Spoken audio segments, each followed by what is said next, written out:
Hello, good morning. Good morning. Magkano tinapay? Wow, ito makapagbaw ng tinapay ah. Magkano upa mo dito sa store mo, mama? Mag-uupa eh, sariling bahay ko to. So ito guys, hindi po tayo nangungupahan at talagang ito lang ang ating pwesto.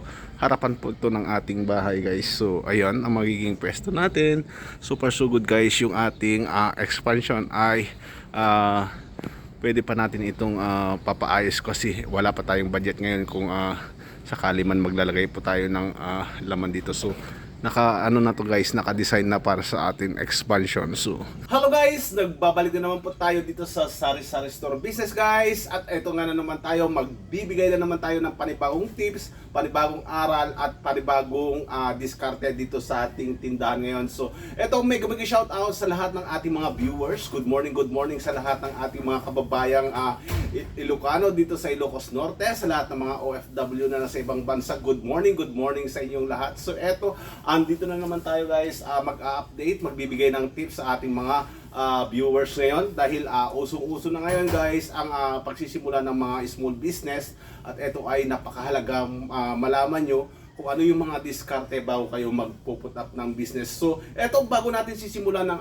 ating topic ngayon guys, ay napakahalaga po ang mga permit, mga tinatawag nilang magiging legal tayo sa isang tindahan, sa isang business, ay kailangan po nating pag-aralan ang mga permit na ito. So ito ang ating pag-uusapan ngayon guys, ang ating renta o kaya upa ng isang pwesto sa isang palengke man o kahit sa isang public place. Ay kailangan dapat malaman natin kung ano ang mga dapat diskarte natin bago natin i-grab yung pwesto na nakikita natin guys. So eto, maraming nalulokong nagsisimulang magnegosyo dahil sa mali ang kanilang proseso guys, dahil ito yung tinatawag nilang nakakita na sila ng pwesto at maganda nga yung pwesto at hindi na nila inaral kung ano yung mga dapat gagawin. So ito, pag-uusapan natin guys, dahil wag po kayong aalis dahil napakaganda po ang ating topic ngayon, lalong-lalo na yung mga gustong magnegosyo na walang pwesto dyan sa lugar nila o kaya dyan sa bahay nila. Ay ito po guys, ay panuorin nyo para mas maganda po ang inyong magiging kinalabasan ng iyong business guys. So eto guys, proceed na po tayo dito sa ating pag-uusapan yung ating renta o kaya upa sa isang pwesto.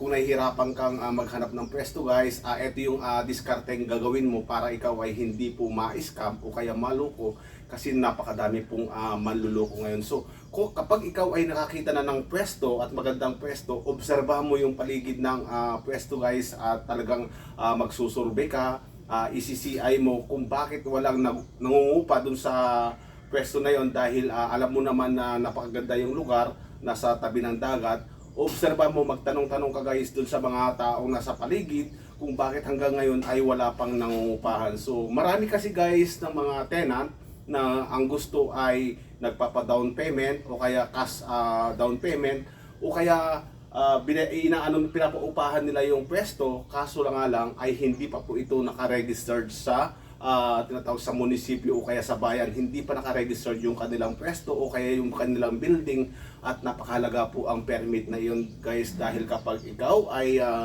hindi mo inalam to, tapos naglipat ka na, nagbayad ka na dun sa tenant, nung niregistered mo yung business mo guys, dahil kailangan mo magiging legal at mag-apply ka na ng permit ng iyong business, ito guys ay kailangan mo ang occupancy permit na yung mismong lugar o kaya yung building o kaya yung bahay na inupahan mo ay kailangan naka-register doon guys. Hindi mo may re-register yung business mo kapag wala po yung occupancy permit na binabayaran yung tenant. So napakahalaga po yan guys, nakapaglipat ka na, nabayaran mo na siya, tapos yun, hindi pa pala naka-register yung kanilang building o kanilang place, ay dito na magsisimula ang delubyo ng iyong buhay guys, dahil nakapag-put up ka na, wala ka nang magagawa kung hindi ipo-pull out mo lahat ng iyong mga produktong sinimulan dun sa place na yun guys. So ito din ang isa pa sa mga tips guys, tignan mo yung paligid ng iyong inuupahan kung mayroon kang magiging kalaban, o kaya pwedeng magtayo pa ng ibang negosyante kung sakali man mag business ka doon. Halimbawa ngayon, sari-sari store, alam naman natin na napakadaling gayahin to kasi pag alam na lang lumalakas na yung tindahan mo, nung ikaw ay nagsisimula pa lang ay wala pang nagtatayo, pero nung nagtayo ka na at nakita nilang malakas guys, sigurado tatabihan ka yan o mag-ano din yan sa harap mo, siguradong kailangan ready ka na dito guys. So eto, ano nga ba dapat natin gawin at diskarte kapag tayo ay nakapag-start na nangupahan o kaya na set up na natin, nagiging legal na natin. Ito pa ang titignan natin guys, gagawa po tayo ng contract doon sa tenant at sa inyo kung dapat hati kayo doon sa gastos o kaya sa iyo yung gastos kapag may nasira doon sa loob ng building, dapat kayo ay may nakalagay doon sa kontrata kung si tenant magpapaayos o sa inyo. Halimbawa kung nasira yung ilaw o yung kuryente, yung mga wire ng kuryente ay dapat nakasaad sa kontrata yan guys. Tapos ilalagay nyo din doon kung ilan taon yung kontrata dito guys, dahil marami naman tenant na kapag nakita nilang malakas yung inyong business ay papaalisin ka na dyan sa iyong pwesto at sila na guys yung puput up ng business. So napaka-importante guys na may kakaroon kayo ng agreement, yung kontrata, tapos papalagyan nyo ng shield sa attorney. Magkano lang naman yun at 500 lang po yung sildan nyo yung kontrata agreement guys. So eto, napakahalaga po ang magkakaroon ng kontrata sa isang pwesto, dahil ito nga ang nangyayari karamitan at nakikita ko naging problema guys, yun nga kapag lumakas nga yung pwesto mo ay kukunin at papaalisin ka na. So ayun, wag po tayong magpadala dun sa mga magagandang salita, matatamis na salita si tenant.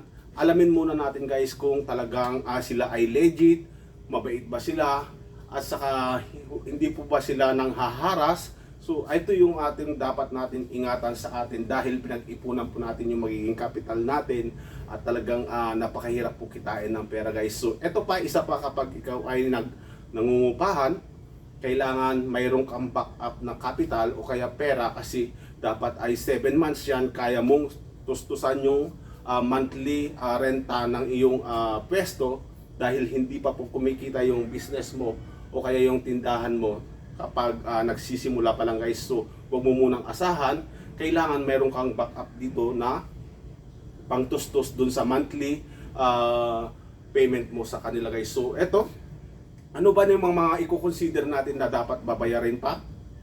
Magbabayad tayo ng kuryente, tubig, at saka kung sakali may internet tayo. So medyo marami po tayong babayarin kapag tayo ay nangungupahan guys. So pag-isipan po natin, pag-aralan po natin, siguraduhin natin yung pwesto natin ay maganda at kikita tayo guys. So marami pong nangungupahan, mas maraming nangungupahan na nag-close kaysa doon sa nagsimula ng business doon sa kanilang bahay, sa harapan ng bahay na sari-sari store guys. Kasi ito po yung ating naobserbahan. Malaki din yung tsansang lumago yung malaking pwesto mo sa magandang place kung talagang magaling kang mag-manage. Pero kung saktong-sakto lang yung capital mo, ay wag na muna guys. Ito yung ating advice sa inyo sa mga nagsisimula, dahil tulad nga ng aking sinabi, maprapraning ka sa iyong pagbabayad ng iyong renta kapag ikaw ay saktong-sakto yung pera mong capital guys. So napakadami pong iyong babayarin at talagang pressure na pressure ka, kasi magko-commute ka pa pupunta doon sa pwesto mo, tapos uwi ka sa bahay nyo, tapos kinabukasan ganun ulit guys, pupunta ka ulit yun sa pwesto nyo. So eto, napakagandang tips guys, ang napaka-importante ang pag-iingat. Kung hindi po tayo kayang magupahan, ay kung tingnan po natin yung harapan ng bahay natin at doon po tayo magpuput up ng business. At mas maganda guys, kahit ikaw ay nakabenta lang ng 1,500, 2,000, 3,000 sa isang araw, ay wala po tayong iniisip na upa. So eto, marami nagtatanong sa akin guys kung magkano daw ang upa ko dito sa pwesto ko. Ito po guys ay sa bahay lang namin, harapan lang ng bahay.